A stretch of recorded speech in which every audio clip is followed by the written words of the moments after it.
Pakistan in 1992 were on the verge of elimination from the Benson and Hedges World Cup. Imran Khan, having injured his bowling shoulder, was the man dismayed.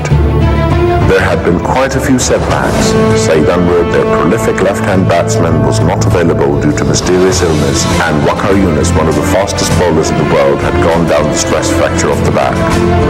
Imran had to lead. Javed Mirdad, his best batsman, was having sore back and evidently looked discomforted batting. Mushtaq Ahmed wasn't delivering, such was the ignominy. He had commissioned Iqbal Sikandar, a seasoned leg-breaker bowler, to Australia.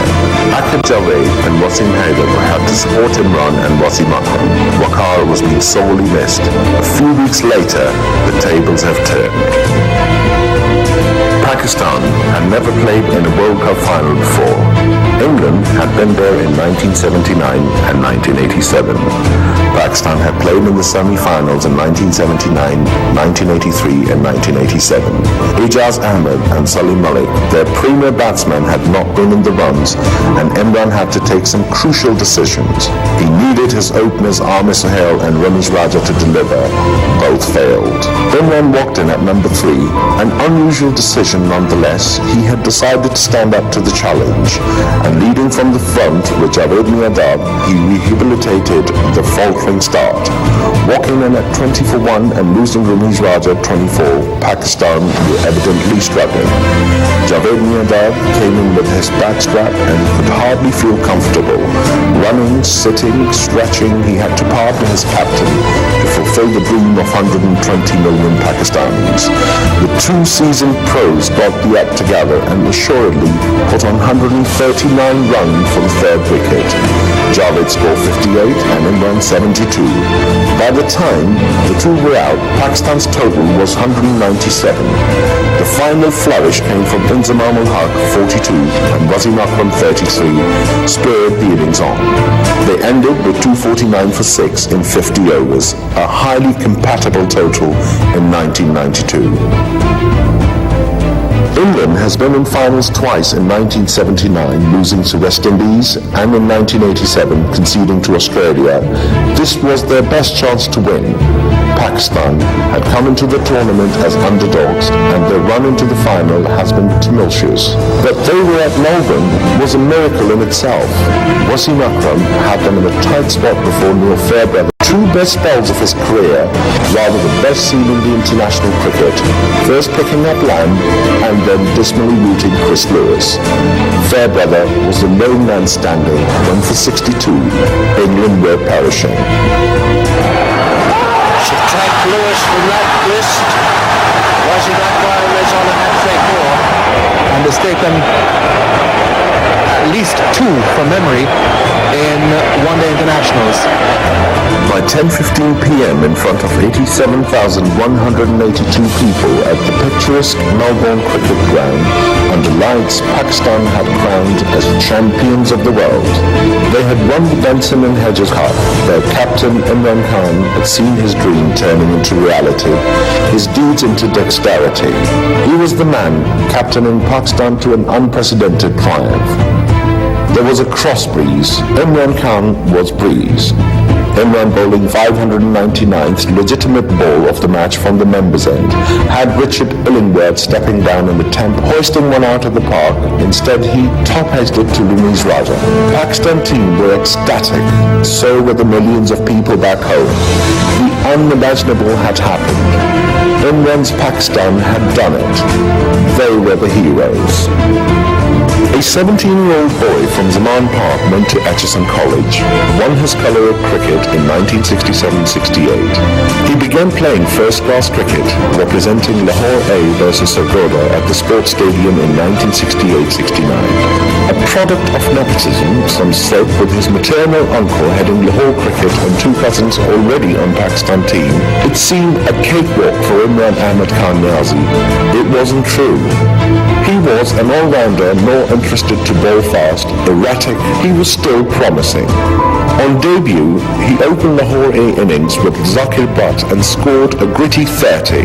With his medium pace, he bowled 7 overs and picked 2 for 43 and took 2 catches in Sargodha's first inning. Cricket was a great leveller, ran out without scoring in the second inning and wasn't asked to bowl again.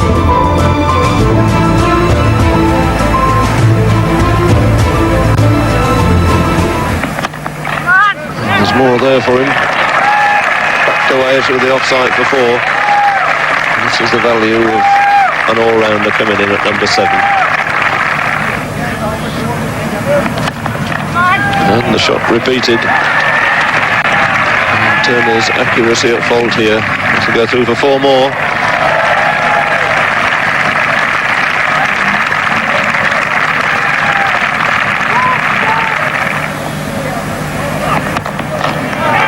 There it is.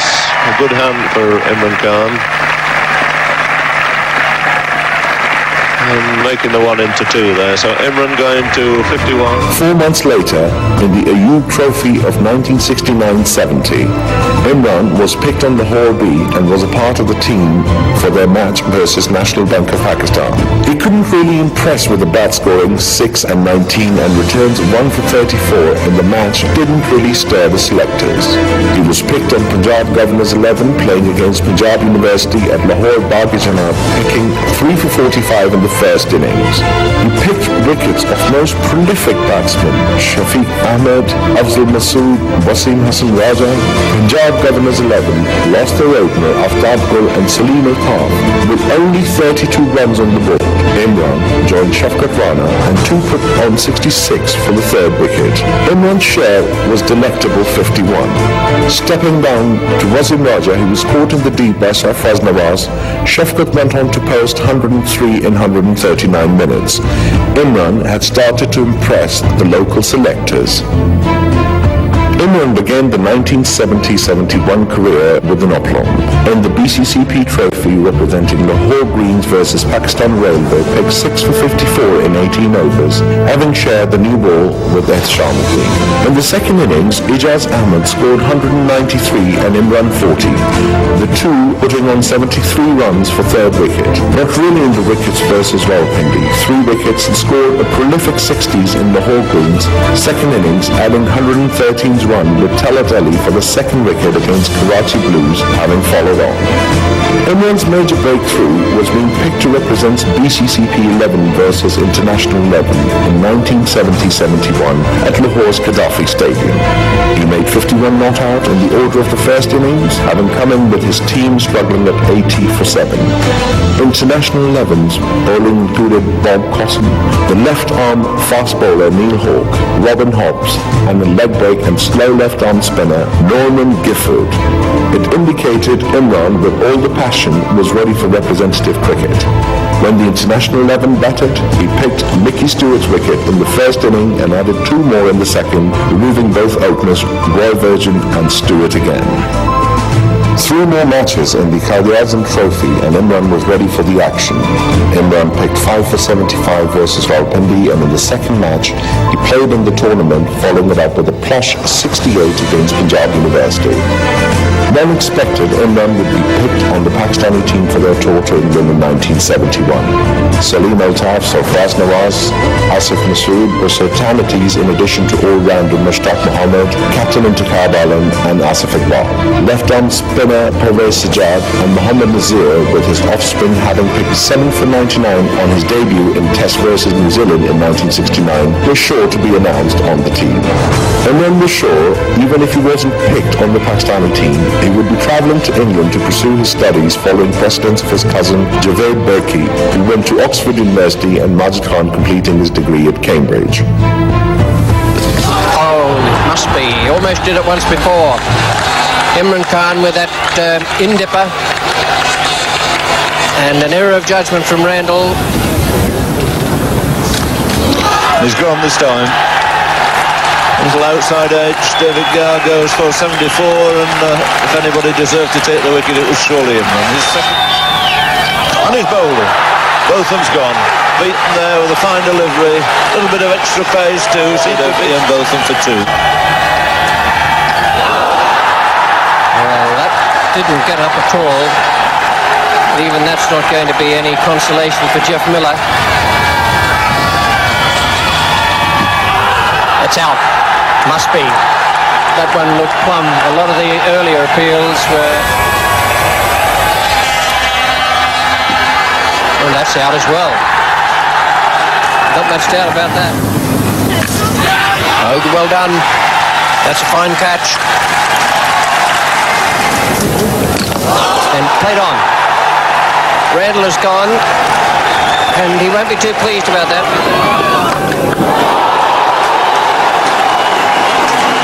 I think he was expecting that turning. I must say I wouldn't fancy being the short leg fielder there.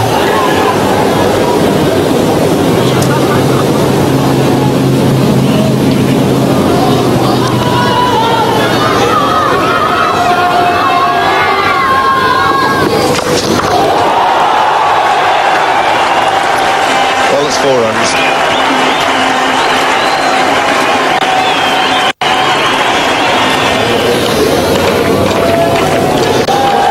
Another bad ball, pitching leg stump alone, a nice free easy swing. So Imran Khan making the most of that.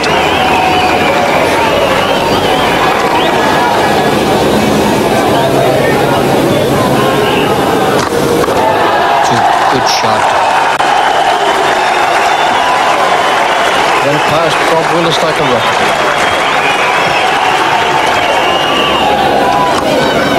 Even better.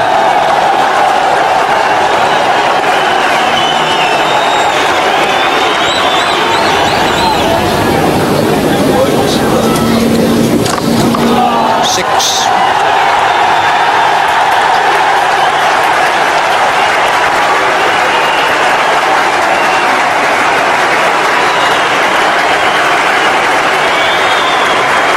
Up comes Imran's 50.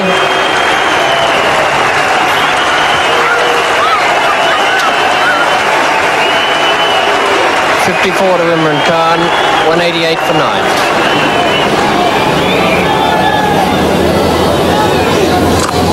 And that's an even bigger 6. There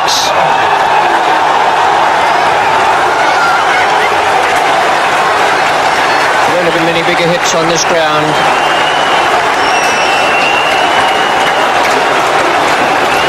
Three men out the boundary, one at long off, one at long on, and one at deep in wicket.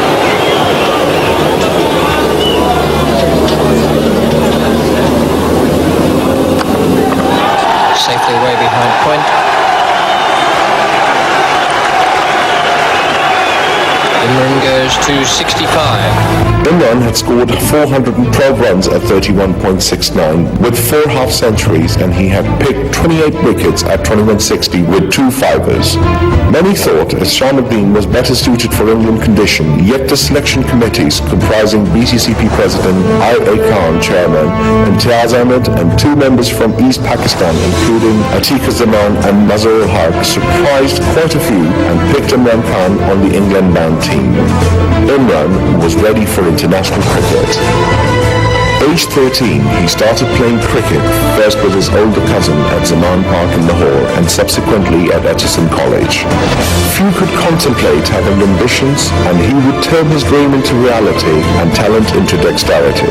Virtue was one part, hard work and resilience were the main attribute that saw Imran Khan developing into one of the best all-rounders in the world cricket.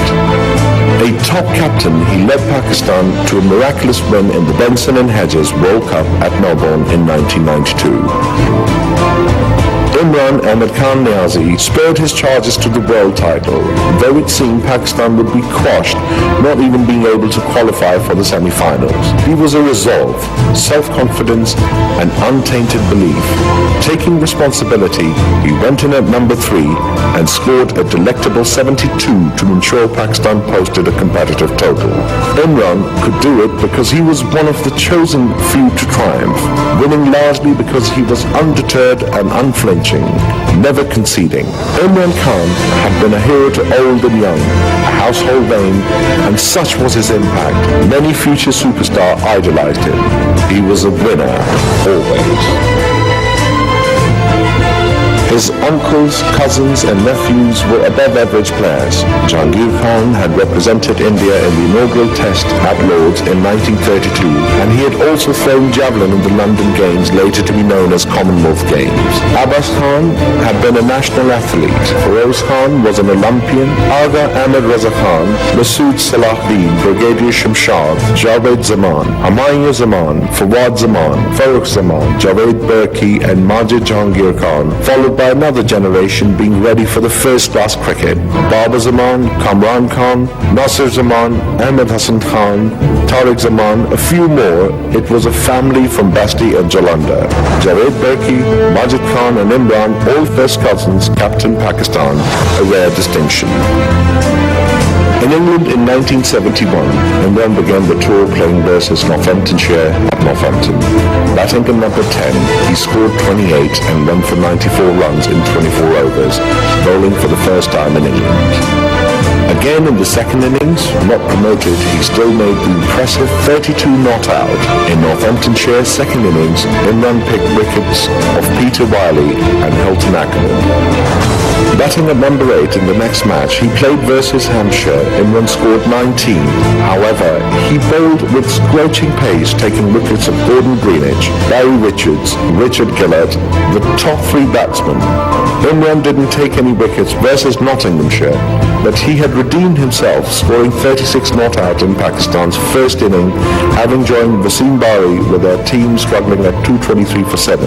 The two put on 60 runs for the unbroken 8th wicket stand.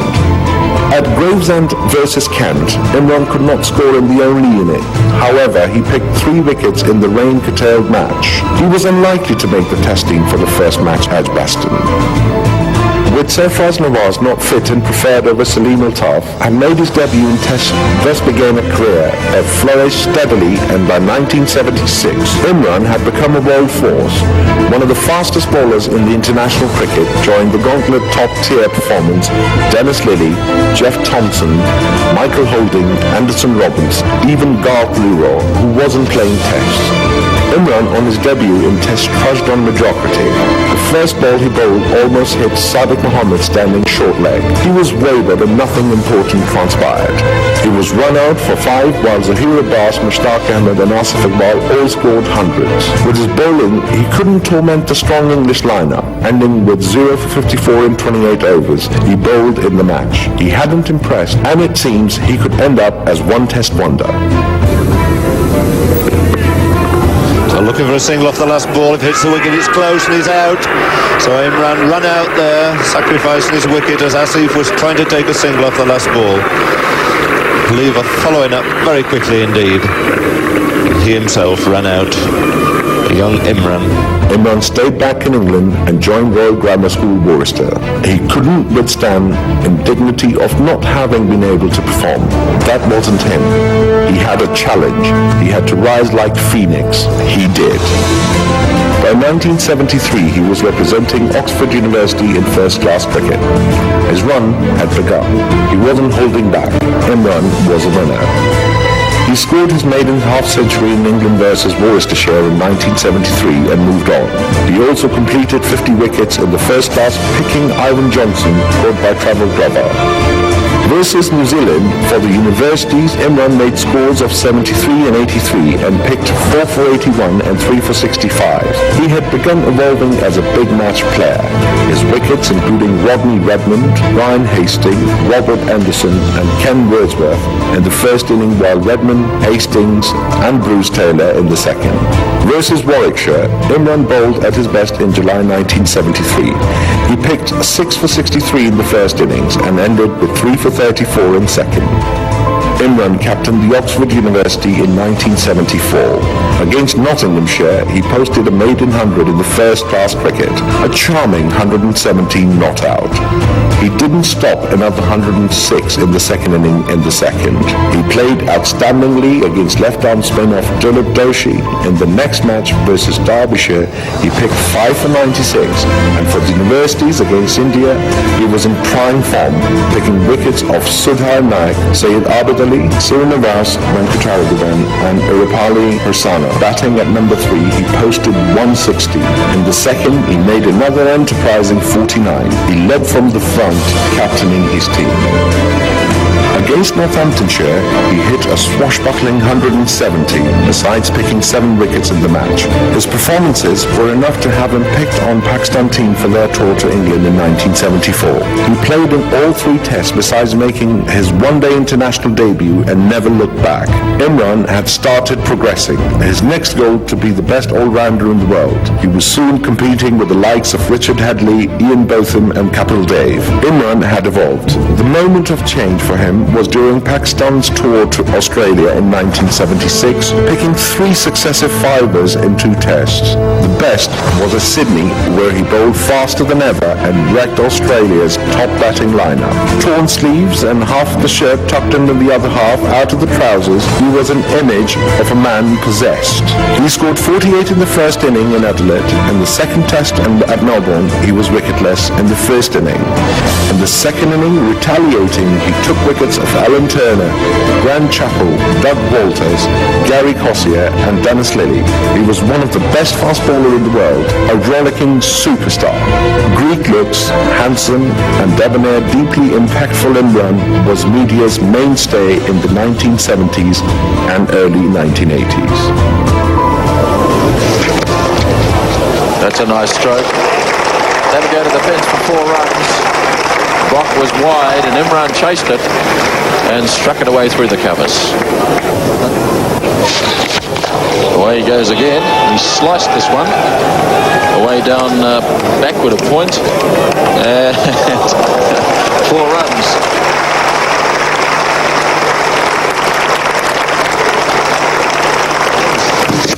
Big hit here from Imran. This will go all the way. That's a huge hit. 6 runs.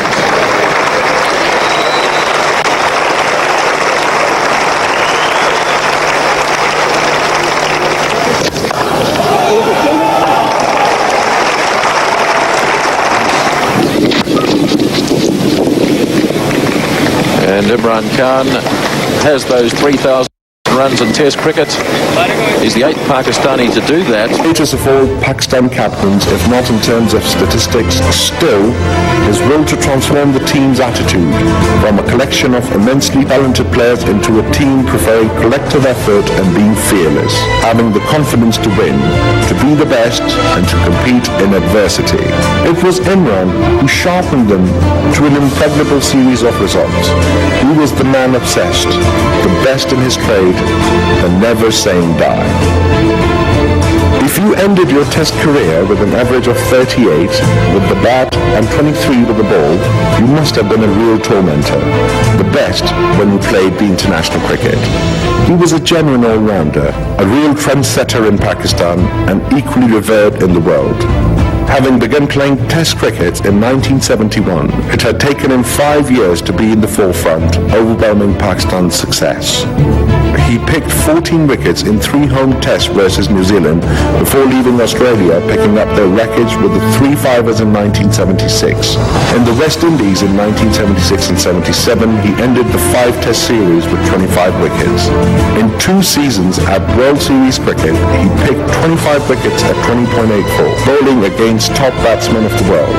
By the end of 1988, his stats were matchless, averaging 40 with a bat and 18 with a ball. Who could be better than him? He was unmatched. 14 months between November 1981 to January 1983. In 16 tests, Imran averaged 48 with the bat and picked 104 wickets at 14.87 with 8 5-wickets hauled. He was the greatest tormentors of top lineups in the world cricket. Unmatched, with India and Australia playing 6 tests each versus Pakistan, had no answer to Imran's extraordinary ability to win matches single-handedly.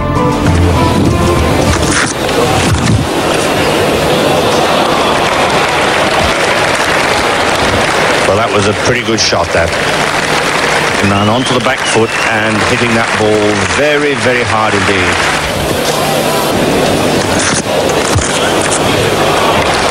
Beautiful placement. And exquisite timing as well, because the ball has continued to race over the outfield there with limited force exerted by the batsman.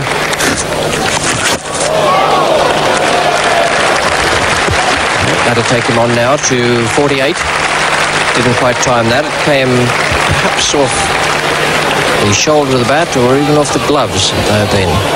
John Maguire to Imran Khan.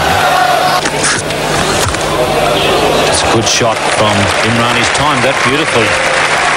Phillips is very deep at third man, and that's a long boundary. And brings up his 50 in fine style. It's also the 50 partnership and 400 for Pakistan. Fine shot and a fine innings. As he hammers that through mid-off, a glorious four. Used his feet, got to the pitch of it. And his highest score against Australia in this country. That's an outside edge, and Lilly has beaten Imran with the leg cutter, and a very relieved Dennis Lilly is. And that's an outside edge, but bouncing in front of Marsh, and a very handy boundary there to Imran.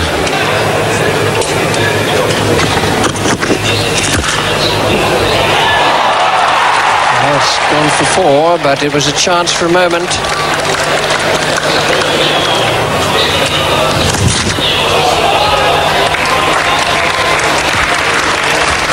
Beautiful shot. It's a sensible cricket. Imran's 50 and an excellent double. And what a great shot by Imran then. Following up the shot off the back foot through the covers. He was quick to pick that one up. The most difficult shot to play off the back foot. Lawson going for the shorter one. Shot. Smashed away off the back foot by Imran. What a class player he is, and bearing in mind that he had very few runs behind him before he went into this match. Here's Lilly now coming into Imran Khan. In the air, Lawson coming, Maguire rather coming around. Good.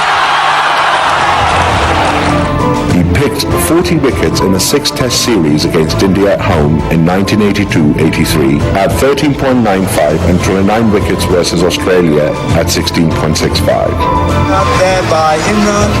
A little under pressure for India. Next to go, Venkata. And that one is out. Yes, he's gone. Caught a third slip. What a brilliant catch by... 10 for 2, and Amarnath was also a victim of Imran. Now Doshi faces the Pakistan captain.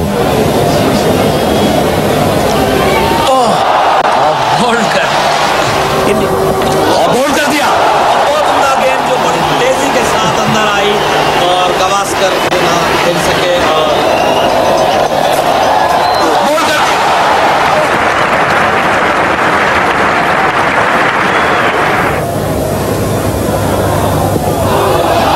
There's an appeal for LBW and he's out. Yes, that ball came in. Mohinder going forward and he's out. LBW.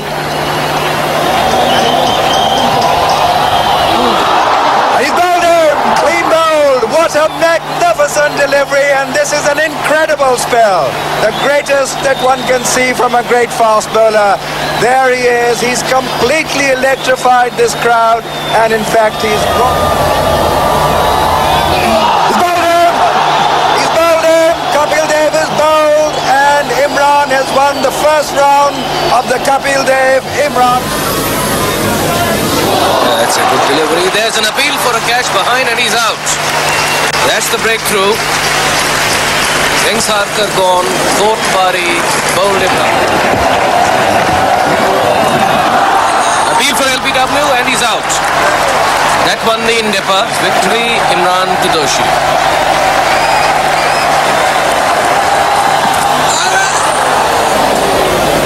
Hat-trick avoided, the king pair avoided. Imran now to Doshi. 4 slips a gully. He's bowled him, that's it. It's all over. India have lost. Imran Khan taking his 8th wicket. India have... Then it was Gavaskar again for the 3rd consecutive time. He should be out. Caught, yes. Gone caught by Salim Malik. Kapil Dev was the next scalp. Appeal or Kapil Dev out. Followed by Patel, who was top scorer with 84.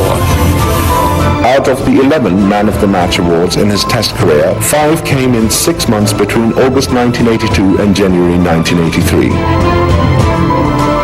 From 1980 until 1988, his bowling average of 17.77 and 39 with a bat saw him being rated as the best all-rounder in the world cricket. Richard Headley had better bowling credential during the period. Nonetheless, Ian Botham and Kapil Dev had far less secure with the ball. In all Test cricket, Sir Garfield Sobers and Jake Cullis could be rated higher than Imran in terms of stats.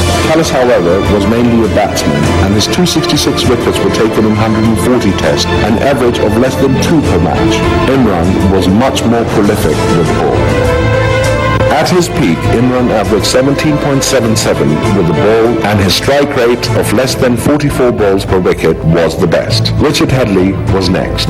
Against West Indies, top team of the world, unassailable saw Imran picking 80 wickets at 21.18. Not only Imran, but Richard Headley and Kapil Dev also performed creditably versus unbeatable West Indies. Only Ian Botham struggled against them. Imran captained Pakistan twice against the West Indies between 1985 and 1990, and they ended up winning at least a test each time they confronted them. Imran picked 18 wickets at 11.05 in 1986 and 23 at 18.8 in 1988. Pakistan during this period was the only team having won more than one test against the West Indies. Imran to do so. And he's bowled it. The one which came back onto the wicket and got the middle stump uprooted. Keeping 189-7, the West Indies. Imran to Butts. That was through him. There's a appeal for caught behind and he's out. Very, very fine indeed. So the breakthrough Pakistan looking for has come in the first over. Imran has struck and Butts is out. Caught. Bowled him. That's the end. In 40 Tests, which Imran didn't play as captain, he averaged 25.43 with the bat and 25.53 with the ball. An average of 52.34 with the bat was the highest by captains. Interestingly, Alan Border and Sunil Gavaskar averaged less than Imran while they were captains. Like in Tests, in one-day international, Imran's performance was outstanding. He averaged 33.41 with the bat, and a hallmark of his bowling was 6 for 14 versus India at Sharjah and Rothman's Trophy. First delivery with the court of approval of this packed stadium. There's an appeal for LBW and he's out. First ball and sensations here at the Sharjah cricket ground. Imran traps Shastri, LBW, and this crowd here. Facing Imran. That's up in the air. He could be gone out, and yes, he's gone. The short pitch delivery, and Sirikant, a very tentative shot, and he's out, caught at square leg, and just look at the Pakistan half of the supporters. There's an appeal for a catch behind and he's gone. Imran has struck again. Vengsarkar caught behind and India have lost their third wicket. And what a sensational spell.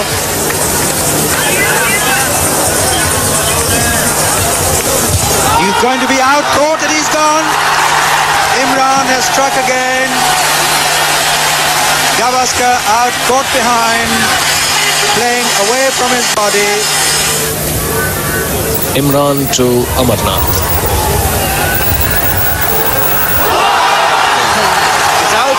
Fifth wicket gone. Amarnath bowled and India are in real trouble. 5 down for 34 and Imran has taken his fifth wicket. He could be out, caught and he's gone. A great, magnificent catch by the wicketkeeper.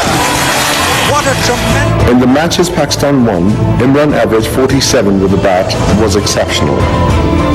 Imran, after his retirement, served as a UNICEF Special Representative for Sports and also promoted health and immunization programs in Bangladesh, Sri Lanka, Thailand and Pakistan.